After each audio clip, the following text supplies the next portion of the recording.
Hello friends, welcome to my channel. और आज की कहानी बहुत ही अच्छी होने वाली है, तो हमारे साथ अंत तक जरूर बने रहें।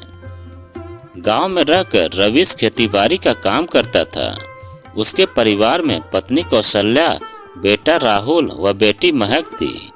राहुल गांव के ही प्राइमरी स्कूल में 5वीं कक्षा में पढ़ता था, जबकि उसकी बहन महक इंटरमीडिएट स्कूल में 10वीं कक्षा की छात्रा थी।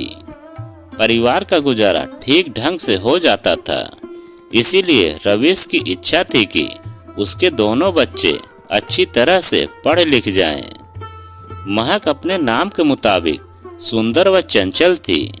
ऐसा लगता था कि वह संगमरमर की तराशी हुई कोई जीती जागती मूर्ति हो।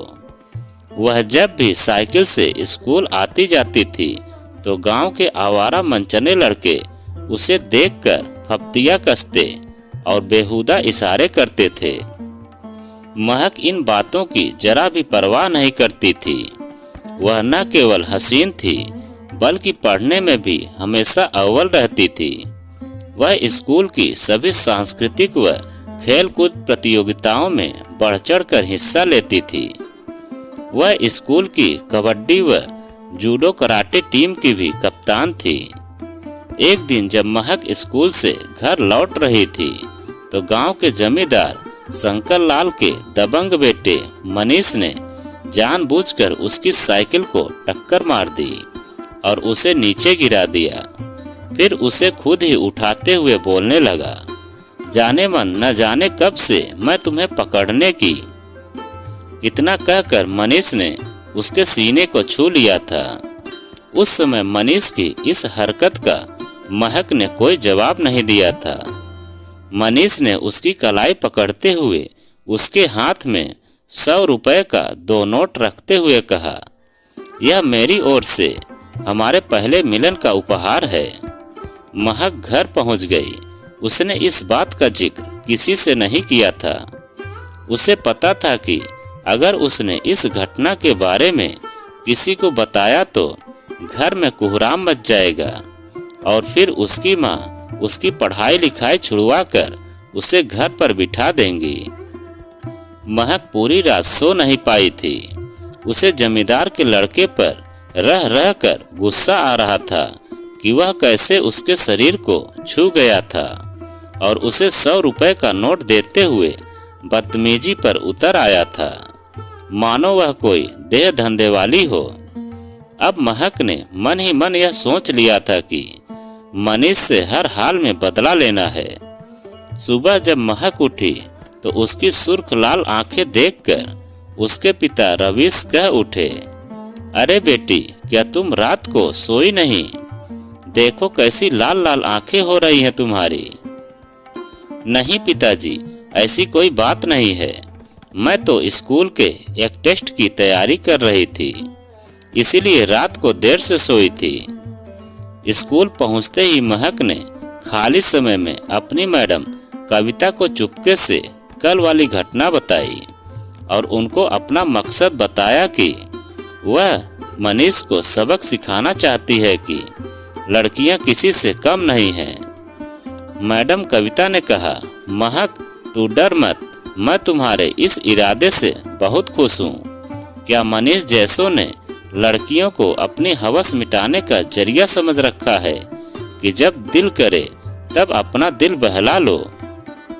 अगले दिन रविवार था। महक ने अपनी माँ को बताया था कि वह अपनी मैडम कविता के साथ सुबह सुबह शहर जा रही है और शाम तक गांव वापस लौट आएगी। शहर पहुंचते ही मैडम कविता महक को अपने भाई अनुज के पास ले गई। वह पुलिस महकमे में एसआई था। उसने महक से सारी घटना की जानकारी ली और उससे कहा कि एक दिन वह मनीष को खुद बुलाए, फिर उसी दिन उसे फोन कर देना। उसके बाद गांव का कोई भी मनचला किसी लड़की की तरफ आंख भी नहीं उठा पाएगा। इधर मनीष महक के ही सपनों में खोया रहता था। जब 5-6 दिनों तक उसने महक की ओर से उसके खिलाफ कोई कार्रवाई नहीं देखी तो उसकी बाँछें खिल गईं। उसे लगा कि चिड़िया शिकारी के जाल में फंस गई है। अगले दिन महक स्कूल से घर लौट रही थी तो उसने मनीष को अपना पीछा करते हुए पाया। जब मनीष की साइकिल उसके करीब आई तो वह कह उठी, अरे मनीष, कैसे हो?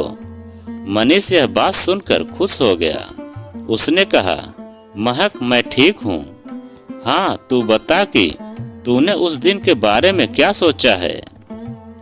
मनीष अपनों से ऐसी बातें नहीं पूछा करते। तुम परसों 5 बजे पार्क में मुझे मिलना। मैं तुमसे अपने मन की बहुत सारी बातें करना चाहती हूँ। सच? मनीष खुश होकर बोल उठा। महक, चल अब इसी बात पर तू एक प्यारी सी पप्पी दे दे। नहीं मनीष, आज नहीं, क्योंकि पिताजी आज स्कूल की मीटिंग में गए हैं। वे आते ही होंगे। फिर जहां तुमने इतना इंतजार किया है वहां चंद घंटे और सही। महक बनावटी गुस्सा जताते हुए बोल उठी।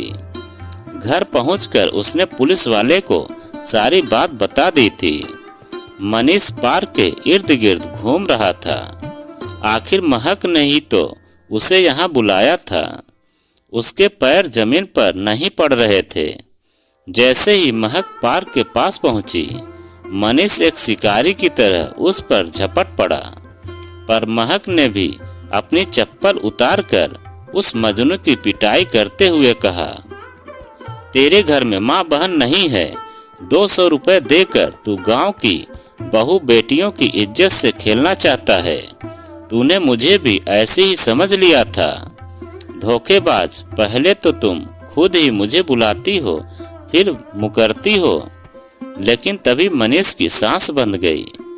सामने कई पत्रकार व पुलिस वालों को देखकर वह कांप उठा था। हाँ तो महक, तुम अब पूरी बात बताओ कि इस गुंडे ने तुमसे कैसे गलत बर्ताव किया था। डीएसपी ने महक से पूछा। लोगों की भीड़ बढ़ गई थी। उन्होंने भी लात घूंसों से मनीष की खूब पिटाई की थी। पुलिस वालों ने मनीष को कोर्ट में पेश किया और पुलिस रिमांड पर लेकर उसे छठी का दूध याद दिला दिया गया।